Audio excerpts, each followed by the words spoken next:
Students, Rathore education point channel पे आप सभी लोगों का स्वागत है। आज के इस वीडियो में बिहार ड्रेसर वैकेंसी की जो एग्ज़ाम 8 और 9 जुलाई को हुई थी उसके रिगार्डिंग आप लोगों के अभी जितने भी डाउट्स हैं, जो भी क्वेश्चंस आप हम लोगों से पूछ रहे हैं, उन सारे क्वेश्चंस के रिगार्डिंग आपके जितने डाउट्स हैं वो सारे को मैं इस सेशन में आज कवर करने का पूरा कोशिश कर रही हूँ। तो आप लोगों को अगर ये वीडियो इन्फॉर्मेटिव लगे तो वीडियो को लाइक करना, चैनल को सब्सक्राइब करना बिल्कुल भी ना भूलें और वीडियो को एंड तक देखें ताकि आपके जितने भी क्वेश्चंस हैं, जितने भी डाउट्स हैं वो सारे के सारे आपके सॉल्व हो पाएँ। ठीक है, तो आज के इस वीडियो में हम लोग बात करने वाले हैं कि जैसा कि आप लोगों का एग्ज़ाम जो था वो 8 और 9 जुलाई को हो गया, आप लोगों का ऑफिशियल आंसर की जो था वो भी आ गया, आप लोगों को आपत्ति दर्ज करने का जो टाइम था आंसर की पे वो भी खत्म हो गया। तो अब जो आप लोगों का डाउट आ रहा है कि फाइनल जो मेरिट लिस्ट होगा वो कब आएगा, डॉक्यूमेंट वेरिफिकेशन के डेट्स कब से होंगे और आपका जो होगा वो ज्वाइनिंग कब से, ज्वाइनिंग लेटर जो है वो आपका डॉक्यूमेंट वेरिफिकेशन के बाद कब आएगा, आप लोगों का डॉक्यूमेंट वेरिफिकेशन का प्रोसेस क्या रहने वाला है, और ये भी डाउट आ रहा है कि मैम कट ऑफ क्या जाएगा कैटेगरी वाइज, वो भी बता दीजिए। तो ये सारे जितने भी क्वेश्चंस हैं इन सभी को मैं आज इस सेशन में कवर कर रही हूँ, तो इस सेशन को बिना स्किप किए एंड तक ज़रूर देखें।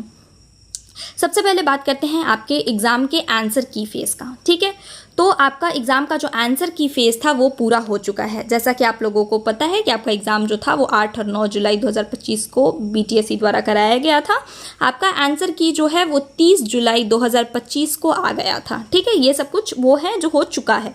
आपका ऑब्जेक्शन दर्ज कराने का जो भी आंसर की आया था उसका ऑब्जेक्शन दर्ज कराने का जो तिथि था वो 4 अगस्त 2025 था। तो यानी अब क्या हो रखा है कि आंसर की जो है वो उसका प्रोसेस जो है, ये आंसर की फेज़ जो है ये पूरा का पूरा खत्म हो चुका है। ठीक है, आप लोगों ने जो भी आपत्ति दर्ज कराने का टाइम था वो भी पूरा हो चुका है, आप लोगों का आपत्ति का जो है वो जांच भी पूरा हो चुका है। इसके बाद सेकंड प्रोसेस जो होता है, अगला स्टेप किसी भी वैकेंसी का, वो होता है स्कोर कार्ड और रिजल्ट फेज। ठीक है, आपका स्कोर कार्ड और रिजल्ट जो होता है वो अनाउंस किया जा रहा होता है। तो आपका आपत्ति जो है, जो भी आपत्ति आप लोगों ने आंसर की पे डाला होगा उसकी जांच होने के बाद ही आपका फाइनल आंसर की जो है वो निकलेगा। ठीक है, और उसके आधार पर आपका रिजल्ट और स्कोर कार्ड जो है वो तैयार हो रहा होता है। यही कारण है कि आपके रिजल्ट के आने में कुछ हफ्ते जो है वो लग रहे होते हैं, क्योंकि आपका जितना भी आंसर पे आपने जो भी आंसर की इस पे आपत्ति दर्ज कराया है वो टोटल का जांच चल रहा होता है। तो इसीलिए अभी थोड़ा सा टाइम हो सकता है कि लग रहा हो आयोग को आपका स्कोर कार्ड और फाइनल आंसर की को निकालने में। ठीक है, आमतौर पर आंसर की जो होता है वो उस पर आपत्ति जो होता है वो बंद होने के बाद 3-4 हफ्ते बाद जो होता है वो स्कोर कार्ड या रिजल्ट जो होता है वो जारी हो जाता है। ठीक है, तो इसके अनुसार आपका क्या होगा, 5 सितंबर के बाद अगले 7 से 10 दिनों में आपका स्कोर कार्ड जो है वो बिल्कुल ही आ जाएगा, आपको आप ऑफिशियल वेबसाइट पे देखने को मिल जाएगा। ठीक है, तो 5 सितंबर के बाद 7 से 10 दिनों के अंदर का, क्योंकि क्या है टाइम लग जाता है ना, आपका आंसर की जो उस पर आपने जो आपत्ति दर्ज करा रखा है उसकी जांच होने में ये टाइम लग रहा होता है। तो स्कोर कार्ड में आपको क्या क्या चीज़ें दिख रही होगी, स्कोर कार्ड में आपका जो मार्क्स है, जो आंसर की के अकॉर्डिंग आपका जो मार्क्स आया है वो आपका कट ऑफ मार्क्स आपके कैटेगरी का और आपका क्वालिफाइंग स्टेटस कि आप पास हुए हैं, आपने मेरिट का जो कट ऑफ था उसको पार किया है या नहीं किया, ये 3 चीज़ें जो हैं ये आपके स्कोर कार्ड में दिख रही होंगी। ठीक है, अब आगे बात करते हैं मेरिट लिस्ट फेज़। अब इस फेज़ में क्या होता है, इस फेज़ में जो है वो आपका स्कोर कार्ड जो होता है वो जारी होने के बाद का ये फेज़ होता है जिसमें मेरिट लिस्ट निकल रहा होता है। अब आपको पता चल गया, इस मेरिट लिस्ट में आपको पता चलेगा कि आपने कट ऑफ से ज़्यादा मार्क्स लाया था या नहीं लाया था, यानी कि जो एक्चुअल कट ऑफ है वो आपको यहाँ से पता चल रही होगी। ठीक है, मेरिट लिस्ट में केवल वही नाम होंगे जिनका अंक जो होगा वो कट ऑफ से ज़्यादा होगा। ठीक है, अब बात करते हैं मेरिट लिस्ट जो होगा वो अलग अलग कैटेगरी के लिए अलग अलग होगा। ये तो आप लोगों को पता ही है कि कट ऑफ जो है वो कैटेगरी वाइज जो है वो अलग अलग हो रहा होता है। ठीक है, और मेरिट लिस्ट में जिन लोगों का नाम आया है उन्हीं को डॉक्यूमेंट वेरिफिकेशन के लिए कॉल किया जाएगा। डॉक्यूमेंट वेरिफिकेशन के लिए वही लोग एलिजिबल होंगे जिनका मेरिट लिस्ट में नाम आ रखा होगा, यानी कि जिनका जो मार्क्स है वो कट ऑफ से ज़्यादा होगा। अब डॉक्यूमेंट वेरिफिकेशन फेज़ की बात करते हैं। तो डॉक्यूमेंट वेरिफिकेशन फेज़ जो होता है वो रिजल्ट के तुरंत बाद जो होता है वो DV शेड्यूल कर दिया जाता है, यानी कि DV के डेट्स जो हैं वो रिजल्ट के तुरंत बाद आ जाते हैं। ठीक है, मेरिट लिस्ट निकलने के तुरंत बाद जो है वो DV के डेट्स जो हैं वो आ जाते हैं। DV में उम्मीदवारों को अपना सारे ओरिजिनल डॉक्यूमेंट्स लेकर के जाना होता है। ये आप लोगों को पता होगा कि DV जो है वो ऑफलाइन होती है और इसमें सारे के सारे ओरिजिनल डॉक्यूमेंट्स जो हैं वो लेकर के बुलाया जाता है। ठीक है, अब ये कि DV में कौन कौन से डॉक्यूमेंट्स लगेंगे इसके बारे में मैं आगे और डिटेल में आपसे बात करने वाली हूँ। सबसे पहले यहाँ बात करते हैं कि डीवी के समय जो है वो कोई भी दस्तावेज अधूरा या मेल नहीं खाता तो उम्मीदवार को रद्द किया जा सकता है। तो डीवी के टाइम पे आपके जितने भी डॉक्यूमेंट्स हैं वो प्रेजेंट होने चाहिए, वो सही कंडीशन में होना चाहिए। मतलब कुछ लोगों के पास कुछ सर्टिफिकेट्स ऐसे होते हैं जो फट गए, पुराने हो गए, तो ऐसा नहीं है। वो डॉक्यूमेंट बिल्कुल अच्छे सही कंडीशन में होना चाहिए, आपके पास सारे डॉक्यूमेंट्स होने चाहिए, और वो अधूरा इनकम्प्लीट नहीं होना चाहिए कि मेरे पास मार्कशीट है सर्टिफिकेट नहीं है, सर्टिफिकेट है मार्कशीट नहीं है, ऐसा कुछ भी नहीं होना चाहिए। जैसे यहाँ पे आप लोगों का ये है ना कि एडमिट कार्ड, एप्लीकेशन फॉर्म, ये सारी कॉपीज़ होनी चाहिए। आपका 10th 12th और डिप्लोमा के जो भी सर्टिफिकेट्स आते हैं, जैसे 10th में मार्कशीट सर्टिफिकेट दोनों आया, तो वो सारी चीज़ें आपके पास कंप्लीट होनी चाहिए। ऐसा नहीं है कि एक डॉक्यूमेंट है दूसरा नहीं है, ये नहीं हो सकता, ठीक है। तो ये सारी चीज़ें आपका, और आपका जो डेट ऑफ बर्थ वगैरह चीज़ें जो है वो सारी कुछ जो भी है वो सारा का सारा मैच होना चाहिए, ठीक है। ऐसा नहीं है कि आपका जो सर्टिफिकेट है उस पर कुछ और डिटेल्स हैं, जो आधार कार्ड है उस पर कुछ और डिटेल्स हैं, तो ऐसा नहीं होना चाहिए, ठीक है। ये सारी चीज़ों का ध्यान आपको डॉक्यूमेंट वेरिफिकेशन से पहले, अभी आपको अच्छा भला समय मिला है तो आप लोग डॉक्यूमेंट वेरिफिकेशन से पहले अपने सारे डॉक्यूमेंट्स को सही सलामत इकट्ठा करके और उसकी अच्छी तरह से जाँच करके रख सकते हैं अपने पास सिक्योर, ताकि डॉक्यूमेंट वेरिफिकेशन के टाइम पर आपको किसी भी तरह की कोई समस्या ना हो, ठीक है। और इस वजह से आपका सिलेक्शन जो है वो ना रुके, क्योंकि डॉक्यूमेंट वेरिफिकेशन के वजह से सिलेक्शन रुकना जो होता है वो थोड़ा सा दुखदाई हो जाएगा आपके लिए। तो इट्स बेटर कि आप पहले से अपने जो भी डॉक्यूमेंट्स हैं वो सारे को अरेंज करके रखें। आप लोगों के पास आपका आंसर की आ गया था, आप हमारे द्वारा बताया गया एक्सपेक्टेड कट ऑफ से अपने आंसर की को मिला सकते हैं, और उसके बाद अगर आपके मार्क्स उतने थे तो आपको आपके डॉक्यूमेंट्स अरेंज करके पहले से रखने चाहिए, ठीक है। अब बात करते हैं फाइनल सिलेक्शन और अपॉइंटमेंट का। तो डॉक्यूमेंट वेरिफिकेशन के बाद जो होता है वो फाइनल मेरिट लिस्ट निकल रहा होता है, क्योंकि डॉक्यूमेंट वेरिफिकेशन के टाइम पे कई लोगों को ऐसे छाट दिया जाता है कि आपका डॉक्यूमेंट कंप्लीट नहीं है, तो उस वक्त जो है वो फाइनल मेरिट लिस्ट उसके बाद जारी होती है, या फाइनल रिजल्ट कहलाता है, और उसके बाद आपका फाइनली अपॉइंटमेंट लेटर जो होता है वो आ रहा होता है, ठीक है। तो आपका अपॉइंटमेंट लेटर जो है वो डॉक्यूमेंट वेरिफिकेशन सक्सेसफुल होने के बाद ही आता है। तो इसीलिए डॉक्यूमेंट वेरिफिकेशन को सीरियसली लें, उसके साथ किसी भी तरह की कोई ये ना और बरतें कि ओके ठीक है हो जाएगा, उसको टालें नहीं, प्रॉपर अपने डॉक्यूमेंट संभाल करके अच्छी तरह से रखें, अरेंज करके रखें। ये देख लें, चेक कर लें प्रॉपरली कि आपके सारे डॉक्यूमेंट्स आपके पास हैं। कौन कौन से डॉक्यूमेंट्स, तो वो मैं आगे इस वीडियो में बात करने वाली हूँ, इसलिए वीडियो को स्किप बिल्कुल भी ना करें, ठीक है। अब आपका बात करते हैं एग्ज़ाम का। तो आपका एग्ज़ाम जो था वो 8 और 9 जुलाई को हुआ था। आपका जो आंसर की था वो कब आया था, 30 जुलाई 2025 को आया था। आपको आंसर की में आपत्ति दर्ज कराने का तारीख जो था वो 4 अगस्त था।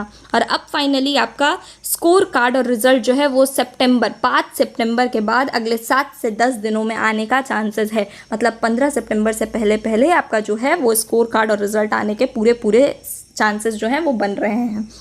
अब आपका मेरिट लिस्ट कब आएगा, तो वो स्कोर कार्ड के बाद ही आपका मेरिट लिस्ट आ जाएगा, और मेरिट लिस्ट के बाद आपका डॉक्यूमेंट वेरिफिकेशन चलेगा, और डॉक्यूमेंट वेरिफिकेशन कंप्लीट होने के बाद आपका फाइनल रिजल्ट यानी अपॉइंटमेंट लेटर जो है वो आ रहा होगा, ठीक है। तो अब बात करते हैं कि डॉक्यूमेंट वेरिफिकेशन क्या है। तो जब आप किसी भर्ती परीक्षा जैसे BTSC ड्रेसर को पास कर लेते हैं, यानी कि आपका जो मार्क्स है वो कट ऑफ से ज़्यादा होता है, तो आपको आपके सारे डॉक्यूमेंट्स को लेकर के बुलाया जाता है ऑफलाइन, ताकि उसका वेरिफिकेशन किया जा सके, उसे जांचा जा सके कि आपका जो भी शैक्षणिक योग्यता है, जन्म तिथि है, कैटेगरी जो भी आप क्लेम कर रहे हैं कि मैं इस कैटेगरी से हूँ, आपका डोमिसाइल जो है वो सारा चीज़ सही है या नहीं, वास्तविक है, सही है, ये सारी चीज़ों का जो जाँच है वो डॉक्यूमेंट वेरिफिकेशन में हो रहा होता है, ठीक है। ये प्रामाणिकता जाँच का एक प्रोसेस होता है, ठीक है। अब बात करते हैं कि डॉक्यूमेंट वेरिफिकेशन प्रक्रिया कैसे होती है। तो मेरिट लिस्ट में अगर आपका नाम आया है, यानी कि आपका जो मार्क्स है इस एग्जाम में वो कट ऑफ से ज़्यादा है, तो आपको आपके डॉक्यूमेंट वेरिफिकेशन का जो तारीख और स्थान जो भी आपको शेड्यूल किया गया है उस जगह आपको बुलाया जाता है, ठीक है। आपको तय तारीख पे और जिस जगह बुलाया गया है वहाँ अपने सारे ओरिजिनल डॉक्यूमेंट लेकर के जाना होता है, ठीक है। वहाँ अधिकारी आपके सभी कागज़ों को चेक करके फोटोकॉपी के साथ क्या करता है, मिलाना शुरू करता है। यदि सब कुछ सही रहे तो डॉक्यूमेंट वेरिफिकेशन जो होता है वो क्लियर हो जाता है, और इसके बाद क्या होता है, अगर कोई डॉक्यूमेंट नकली, अधूरा या गलत मिलता है तो आपकी उम्मीदवारी यानी कि कैंडिडेटशिप रद्द भी हो सकती है, ठीक है। तो इसीलिए आपको इस बात का बिल्कुल ध्यान रखना है और डॉक्यूमेंट वेरिफिकेशन को सीरियसली लेना है, ठीक है। डॉक्यूमेंट वेरिफिकेशन में कौन कौन से डॉक्यूमेंट्स चाहिए होते हैं, तो डॉक्यूमेंट वेरिफिकेशन में मैंने आपको जैसा कि अभी ऊपर बताया था कि मैं इस बारे में डिटेल में डिस्कस करूंगी। तो यहाँ पे बात करते हैं सबसे पहले शैक्षणिक दस्तावेज। आपका जो भी पढ़ाई से रिलेटेड दस्तावेज है वो सारे के सारे पूरी तरह से चाहिए होते हैं। जैसे कि जिसमें क्या क्या आता है, जिसमें आता है आपका 10th का मार्कशीट, ठीक है, प्रमाण पत्र 10th का जन्म तिथि के लिए ये मान्य होता है, 12th का जो भी प्रमाण पत्र है वो, और आपका बिहार ड्रेसर पारा डिप्लोमा का जो सर्टिफिकेट है, क्वालिफिकेशन सर्टिफिकेट है, वो भी चाहिए होता है, ठीक है, 10th 12th का मार्कशीट सर्टिफिकेट्स, और साथ ही साथ आपका ड्रेसर या पैरामेडिकल डिप्लोमा या टेक्निकल क्वालिफिकेशन का जो भी आपका सर्टिफिकेट है वो चाहिए होता है, ठीक है। अब बात करते हैं पहचान के लिए। तो आपका पहचान के लिए कौन कौन से दस्तावेज ज़रूरी होते हैं, तो आपके आधार कार्ड हो गया, वोटर आईडी हो गया, ड्राइविंग लाइसेंस हो गया, ये सब क्या है, आपके आईडी प्रूफ है, तो ये सारा का भी आपको ज़रूरत पड़ता है। वहीं आपका पासपोर्ट साइज़ फ़ोटो, ठीक है, पासपोर्ट साइज़ हॉल की फ़ोटो, और आपका हस्ताक्षर यानी सिग्नेचर मिलाने के लिए ये सारी चीज़ें जो होती हैं वो भी आपको ज़रूरत पड़ रही होती हैं। अब आप जिस कैटेगरी से हैं, जो भी आरक्षण आप ले रखे हैं, तो उस कैटेगरी से संबंधित आपके दस्तावेज, जैसे कि अगर आप जाति प्रमाण पत्र आपका, अगर आप किसी कैटेगरी किसी कास्ट वाइज कैटेगरी को अगर ले रखे हैं, ईडब्ल्यूएस प्रमाण पत्र अगर आपका ईडब्ल्यूएस आरक्षण लिया है तो, और विकलांगता प्रमाण पत्र अगर आपने पीडब्ल्यूडी कैटेगरी से अपना फॉर्म को फिल कर रखा है, अगर आप पीडब्ल्यूडी कैटेगरी से हैं तो आपके पास आपके कैटेगरी से संबंधित जो डॉक्यूमेंट्स हैं वो भी तैयार होने चाहिए, ठीक है। इसके अलावा अन्य चीज़ें आपको क्या चाहिए होती है, तो आपकी डोमिसाइल सर्टिफिकेट यानी कि निवास आपका बिहार का, कि आप बिहार के स्थायी निवासी हैं या नहीं। इसके अलावा आपका चरित्र प्रमाण पत्र जो कि कभी कभी मांगा जाता है, और इसके अलावा आपका मेडिकल फिटनेस सर्टिफिकेट जो कि ज्वाइनिंग के समय अक्सर आवश्यक होता है। तो ये तीनों चीज़ें जो हैं ये एक्स्ट्रा में निवास के साथ ये दोनों चीज़ें भी आपको ज़रूरत पड़ सकती हैं, ठीक है। अब डीवी के दौरान ध्यान देने योग्य बातें क्या क्या होती हैं, तो सभी सर्टिफिकेट जो होते हैं वो आपके पास ओरिजिनल होने चाहिए, और उसके फोटोकॉपी भी 2-3 सेट होने चाहिए। मतलब आप जितने भी डॉक्यूमेंट्स लेकर के जा रहे हैं वो सभी आपको ओरिजिनल लेकर के जाना है, और उस ओरिजिनल के 2-3 सेट आपको फोटोकॉपीज़ के भी रखने हैं, ठीक है। इसके बाद सभी डॉक्यूमेंट्स जो हैं वो स्पष्ट होने चाहिए। कई बार ऐसा होता है कि फ़ोटोकॉपीज़ वगैरह में चीज़ें उतनी बढ़िया नहीं निकलती, तो इस बात का ध्यान रखें। डॉक्यूमेंट जो होता है वो स्पष्ट होना चाहिए और वैलिड होना चाहिए, यानी मान्य होना चाहिए, ठीक है। आपका नाम, जन्म तिथि, पिता का नाम हर जगह एक जैसा होना चाहिए। मैंने आपको पहले भी बताया कि आपका नाम, जन्म तिथि, पिता का नाम ये हर जगह एक जैसा होना चाहिए। यदि कोई डॉक्यूमेंट अधूरा या गलत है तो उसे पहले से ठीक करवा लें। कई बार ऐसा होता है कि हमारे आधार कार्ड में कुछ गड़बड़ी है या हमारा ऐसा कुछ हो रखा है, तो उसको क्या है, उसको पहले से ही ठीक करा लें, उसको लास्ट मोमेंट पे ना टालें, क्योंकि डॉक्यूमेंट वेरिफिकेशन एक बार आपका मेरिट लिस्ट आ गया तो उसके बाद आपको डॉक्यूमेंट वेरिफिकेशन में बहुत ज़्यादा अंतराल का समय नहीं मिलेगा, तो उस वक्त आप बहुत ज़्यादा परेशान हो जाएंगे। इसलिए बेहतर है कि अगर आपका मार्क्स जो है वो एक्सपेक्टेड कट ऑफ से कि जितना या उससे ज़्यादा है तो आप पहले से ही अपने डॉक्यूमेंट वेरिफिकेशन के लिए डॉक्यूमेंट्स को तैयार करके रखें। अब एक्सपेक्टेड कट ऑफ क्या है ये आप लोगों का डाउट आ रहा होगा उतने देर से, तो उसको भी हम आगे बात करने वाले हैं। उस पर भी थोड़ा सा पेशेंस के साथ इस वीडियो को बिना स्किप किए लास्ट तक देखें, ठीक है। डीवी पास करने के बाद जब आप डॉक्यूमेंट वेरिफिकेशन पास कर लेते हैं तभी आपका फाइनल मेरिट लिस्ट में जो होता है वो नाम आ रहा होता है। अब डीवी के बाद क्या होता है, तो वही जो मैंने आपको बताया कि आयोग द्वारा आपका फाइनल मेरिट लिस्ट यानी कि अपॉइंटमेंट लेटर जो है वो आ रहा होता है, और आप फाइनली आपका जॉब जो है वो आपको मिल जाता है। तो इस वीडियो में हम लोगों ने यही बात किया है कि डीवी का मतलब क्या है, तो सभी कागज़ों की जांच होना। डीवी के बाद आपका फाइनल सिलेक्शन होता है। डीवी के बिना आप फाइनल सिलेक्शन के लिए श्योर नहीं हो सकते हैं, ठीक है। सभी ज़रूरी दस्तावेज जो है उसको पहले से तैयार करके आपको रखना चाहिए। क्या क्या डॉक्यूमेंट्स चाहिए वो भी मैंने आप लोगों को बता दिया, ठीक है। डीवी की तारीख जो है वो स्कोर कार्ड और मेरिट लिस्ट के बाद ही घोषित होती है, ठीक है। तो मेरिट लिस्ट, स्कोर कार्ड आने के बाद ही आपके डॉक्यूमेंट वेरिफिकेशन का जो डेट है वो घोषित हो रहा होगा। अब बात करते हैं एक्सपेक्टेड कट ऑफ का, ठीक है।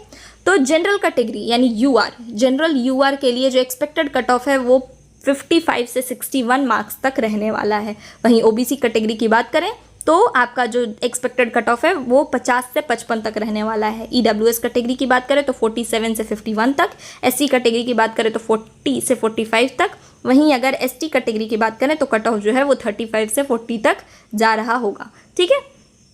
आप इसका स्क्रीनशॉट लेकर के भी रख सकते हैं अगर आपको चाहिए हो तो। और इसी तरह से आज का ये वीडियो हमारा यहीं ख़त्म होता है। आई होप कि आप लोगों के जितने भी डाउट्स थे, जो भी क्वेश्चंस थे आप लोगों का अभी तक आप लोगों ने हमसे पूछा था, वो सारे का सवाल मैंने आपको इस वीडियो में उस सारे का जवाब देने का पूरा कोशिश किया है। आई होप आपके लिए ये वीडियो काम लायक रही हो, इन्फॉर्मेटिव रही हो और आपको आपके सारे जवाब जो हैं वो इस वीडियो से मिल गए हों। अगर आपको ये वीडियो अच्छा लगा तो वीडियो को लाइक करना और रथ और एजुकेशन पॉइंट चैनल को सब्सक्राइब करना बिल्कुल भी ना भूलें। Thank you so much.